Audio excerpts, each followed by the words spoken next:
नमस्ते श्रोतागण। कहानी चैनल में आपका स्वागत है। आइए सुनते हैं सुषमा मुनिंद्र जी की कहानी आभूषण। मैं जब से मेखला के घर से आई हूँ, उसके सोने के लाल लाल झुमके मेरी आंखों में झूल रहे हैं। वैसे झुमके को कानों में झूलना चाहिए और मेखला के झुमके हैं कि मेरी आंखों में डोल रहे हैं। दिखता है उसके पति उसे आवश्यकता से कुछ अधिक ही प्रेम करते हैं, तभी तो नित्य उसे विविध प्रकार के आभूषण पहनाते रहते हैं। उनकी हैसियत ऐसी कहाँ है कि अपनी पत्नी को तरह तरह के अलंकार धारण किए हुए देखें। इसे उनके प्रेम का प्रमाण ही माना जाएगा कि वे मेखला की इच्छा को हैसियत से बढ़कर समझते हैं।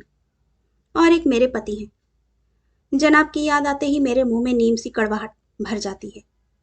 कड़वाहट भरने का भी सॉलिड कारण है। मेखला के पति से ऊंचे ओहदे में होने पर भी पति ने आज तक मुझे नाक की खुटिया भी बनवा कर नहीं दी। और मेरी माँ सास का दिया जो 2-4 तोला है भी, उसे पहनने की सख्त मनाही है। गुम जाने के भय से वह लॉकर में पड़ा सड़ रहा है, इसीलिए अन्य महिलाओं के गहने ललचाई नजरों से देखती रहती हूँ। वैसे अन्य के गहने में चोरी छिपे ही ताकती हूँ और मुंह में पानी भर लेती हूँ।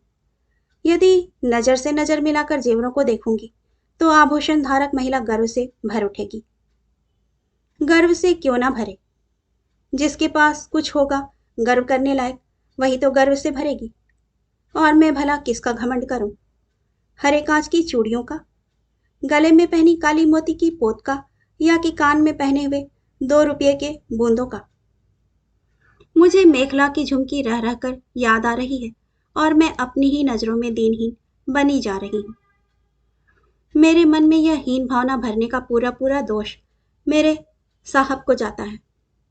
अब तक तो मैं सब्र का घूंट पीती रही हूँ, पर आज मेरी बात नहीं मानी तो वह पकाकर खिलाऊंगी कि शाम का भोजन करना ही भूल बैठेंगे। पूरे 5 वर्ष हो गए हैं मुझे अपने अरमानों की होली जलाते। जब भी कभी मैंने जेवर की बात की है, ऐसे घूरेंगे मुझे जैसे मैंने नारी की गरिमा से परे हटकर कोई बात कह दी है।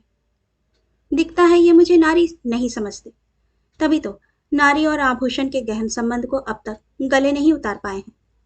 यह जग जाहिर है कि जब से इस धरती पर सभ्यता का प्रादुर्भाव हुआ है, तभी से नारी और आभूषण एक दूसरे के मोहपाश में जकड़े हुए हैं। कहने का तात्पर्य यह है कि नारी और आभूषण एक दूसरे के पर्याय हैं। नारी का अस्तित्व आभूषण के बिना बेमानी है और आभूषण का मूल्य आंकने वाली नारी ही है। मैं यह कहने में हिचक महसूस नहीं करती कि नारी की सुघड़ दृष्टि में आभूषण का स्थान पति से भी ऊंचा होना चाहिए। कुछ दिन पहले की बात है, मैंने कहा था, मिसेस ठाकुर ने कितना सुंदर सेट बनवाया है, तुम पूरा सेट मत बनवाओ, सिर्फ टॉप्स ही बनवा दो प्लीज। मेरे स्वर में अतिरिक्त मिठास खुली हुई थी। उनके सामने बोलने से पहले 2-4 बार लटक मटक कर इस डायलॉग की रिहर्सल कर ली थी, पर सारे परिश्रम पर पानी फिर गया। गहनों का नाम सुनकर ये ऐसे हो उठते हैं कि अच्छी नजाकत नफासत वाली महिला भी वीर रस का गान करने लगे। आंखें तरेर कर बोले थे, टॉप्स लूट रहे हैं ना बाजार में, कि जाकर ले आऊं? इस महंगाई में लोगों को भरपेट खाना नहीं मिल रहा है और तुम टॉप्स ऐसे मांग रही हो जैसे लॉलीपॉप हो। अपनी अभिलाषा का कत्ल होते देख मेरे स्वर की मिठास निमिष में लुप्त हो गई। मैं हाथ नचाते हुए बोली थी, लोगों के पेट भरने का ठेका तो तुम ही ने ले रखा है ना। चले हैं समाज सुधार करने। लोग अपनी बीवियों को हीरे जवाहरात से मढ़ देते हैं और तुम हो कि टॉप्स नहीं दिलवा सकते। इसी बल पर ब्याह कर लाए थे मुझे। इन्होंने मेरे चीखने चिल्लाने पर ध्यान नहीं दिया। लोगों की हैसियत होगी रोज गहने खरीदने की, हमारी नहीं है। मुझे सहसा ध्यान आया, सामने वाले को क्रोध से नहीं नम्रता से जीता जाता है। तत्काल मेरे स्वर में नम्रता आ गई। मैं भी कैसी हूं जी, बात बात पर खींचने लगती हूँ। तुम्हें शायद नहीं मालूम, आभूषण प्रतिष्ठा के सूचक होते हैं। जो जितने अधिक आभूषण धारण करती है वह उतनी ही प्रतिष्ठित मानी जाती है। तुम क्या जानो हम औरतों की कोमल भावनाएं। मेरी बात सुनकर हंसते हुए वे बोले थे, तो अब अपनी कोमल भावनाओं पर अंकुश लगाना शुरू कर दो। चारों तरफ फैली लूट को देखकर आभूषण का मोह भंग कर दो, वरना जान पर बन आएगी। खैर उस दिन की घटना मैं भूल चुकी हूँ और जो थोड़ी बहुत याद है इस समय वो भी भूल जाना चाहती हूँ। उनसे झुमके की फरमाइश जो करनी है, अपनी फरमाइश को दर्शाने से पहले की भूमिका बनाना प्रारंभ कर दी। यानी कि उनकी रुचि का नाश्ता तैयार किया, श्रृंगार किया और उनकी प्रतीक्षा करने लगी। वैसे मुझे मालूम है वो मेरी बात को बकवास समझकर हवा में उड़ा देंगे, पर विद्वानों ने कहा है ना, प्रयत्न करना चाहिए, सफलता अवश्य मिलेगी। सुनो, आज मैं मेखला के यहाँ गई थी, तो उनका चित्त नाश्ते में लगा था।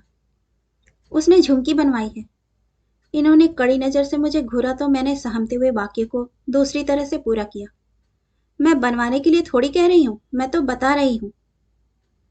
शायद उन्हें मेरी रोनी सूरत पर तरस आ गया। तुम्हें भी बनवानी है? उनका वाक्य पूरा होते ना होते मैं उल्लास से चहक उठी। बनवा रहे हो? एजी तुम कितने अच्छे हो। उन्होंने नाश्ता खत्म किया और उठते हुए बोले, जा रहा हूं मेखला के घर, सागर से पूछूंगा कहाँ से बनवाई है। हाँ हाँ जाओ, जल्दी आना। मुझसे अपना उतावलापन छिपाया नहीं जा रहा था। अपने पति का गुणगान करने की इच्छा हो रही थी।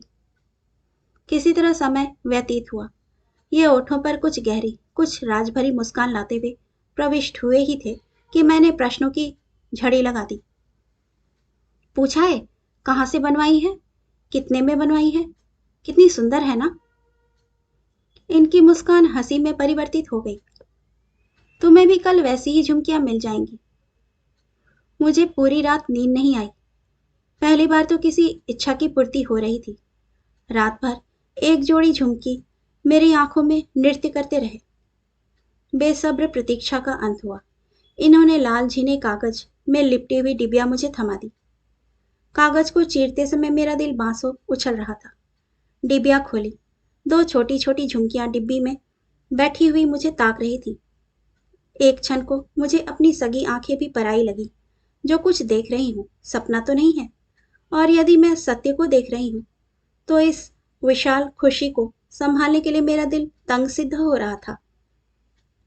मैं कुछ देर तक झुमकियों को हौले हौले सहलाती रही, कुछ इस तरह जैसे ससुराल से पहली बार लौटी बेटी को सहला रही हूं।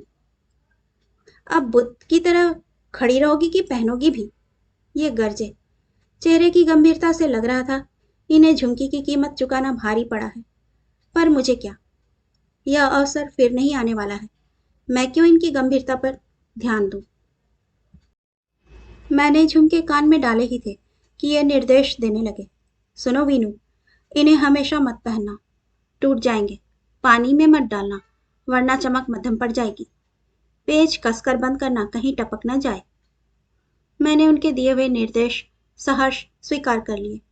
इस समय तो वो अपने पैर भी छूने को कहते तो मैं साष्टांग प्रणाम कर लेती। मैंने सामर्थ्य भर झुमकी का प्रचार किया। किसी के यहाँ जाती तो जानबूझकर सिर को झटके देती ताकि हिलती हुई झुमकी पर सबका ध्यान जाए। इतने पर भी कोई ध्यान न देती तो मैं झुमकी का पेच ढीला करने लगती। कहती, पेच कस जाता है तो कान दुखने लगते हैं, कुछ दिन पहले ही तो बनवाई है। एक दिन सवेरे सोकर उठे तो बाहर से हो हल्ले की आवाज आई।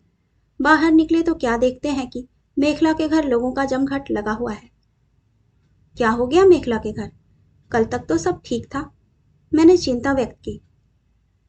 ये बोले, चलो चलकर देखते हैं क्या बात है। वहां पहुंचे तो देखा मेखला रो रही थी। सागर मुंह लटकाए बैठा था और लोग तरह तरह की बातें कर रहे थे। एक आदमी ने बताया कल रात चोर घुसे थे, पूरी नकदी और जेवर बटोर ले गए हैं, कुछ भी नहीं छोड़ा है। मेखला को देखकर मेरा दिल भर आया।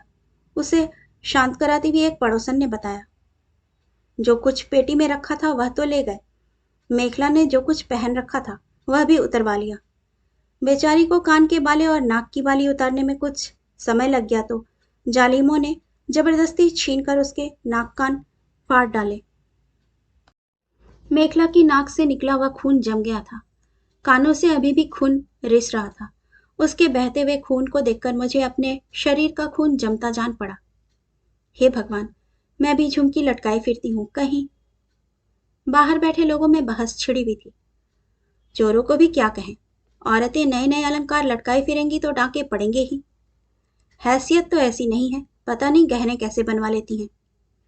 यदि जेवर लॉकर में रखे होते तो आज यह नौबत न आती, पर ये लोग अपने आभूषण की प्रदर्शनी दिखाए बगैर कैसे चैन ले सकती हैं। मुझे अपने पति की अक्ल पर गर्व हुआ। मेरे कुढ़ने पर भी माल लॉकर में ही रखते हैं। किसी और ने कहा, आदमी ना जाने क्यों औरतों की मूर्खता में आकर गहने गढ़वाते जाते हैं। उसकी बात को मेरे पति ने सार्थक कर दिया। क्या करें भैया, यदि घर में शांति बनाए रखना है तो वह औरतों की मूर्खता के जरिए ही संभव है। उन लोगों के कटाक्ष सुनकर मेखला और जोर से रो पड़ती थी। मैंने मन ही मन निर्णय ले लिया था, आज ही झुमके जाकर लॉकर में रखवा दूंगी। दिखावा करने से मेखला की तरह मेरा भी मजाक बनेगा। चोरी की सूचना पाकर जीप में भरकर पुलिस आ गई। चारों ओर नई सरगर्मी फैल गई। पुलिस वहां उपस्थित लोगों से चोरी संबंधी जानकारी प्राप्त करने लगी। पुलिस के 2 जवान सागर से चोरों का हुलिया पूछने लगे और 2 जवान घर के आसपास का जायजा लेने लगे। मेखला से चोरी गए सामान की लिस्ट बनाने के लिए कहा गया।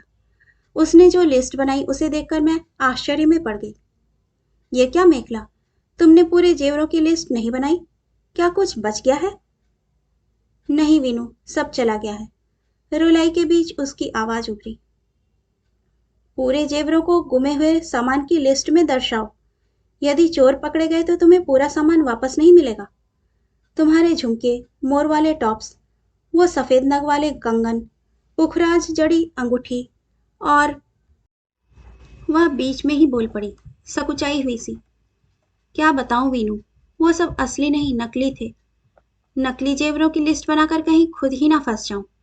नकली जेवर तो गए ही, पर मेरे कान नाक कट गए हैं, उनका क्या होगा? वहां उपस्थित अन्य महिलाओं के चेहरे से सहानुभूति छट गई। उसे सांत्वना देना भूलकर मधु बोली, मेखला नकली जेवरों से पता नहीं कैसे संतुष्ट हो जाती है। मेरे पास तो जो भी है खरा सोना है।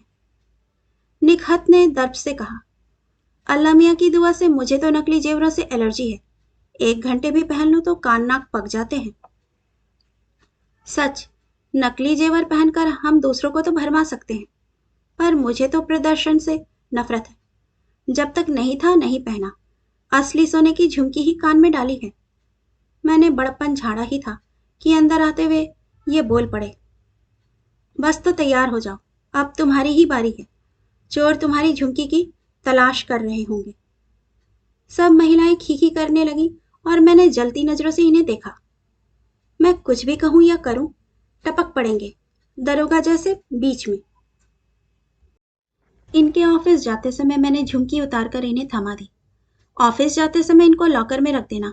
कुछ बुरा घट गया तो 1000 रुपए की झुमकी चली जाएगी, खतरा अलग। इन्होंने मध्यम स्वर में कहा, लॉकर में रखकर क्या करोगी? 10 रुपए की तो है। हाँ, कान फूट जाने का डर हो तो। क्या कहा? 10 रुपए? ये जबरदस्ती की हंसी हंसते हुए बोले, ए वीनू, बुरा मत मानो यार। उस दिन सागर के यहाँ जाकर उससे पूछी, झुमकी कहाँ से बनवाई है? वह तो हंस पड़ा ठठाकर। झुमकी कौन बनवाता है, मेखला ही किसी जनरल स्टोर से ज्वेलरी ले आती है। वैसी ही झुमकी मैं भी तुम्हारे लिए ले आया। सच उगलकर ये अपराधी की भांति खड़े थे और मैं समझ नहीं पा रही थी जो हुआ अच्छा हुआ या बुरा। कहानी सुनने के लिए आपका धन्यवाद।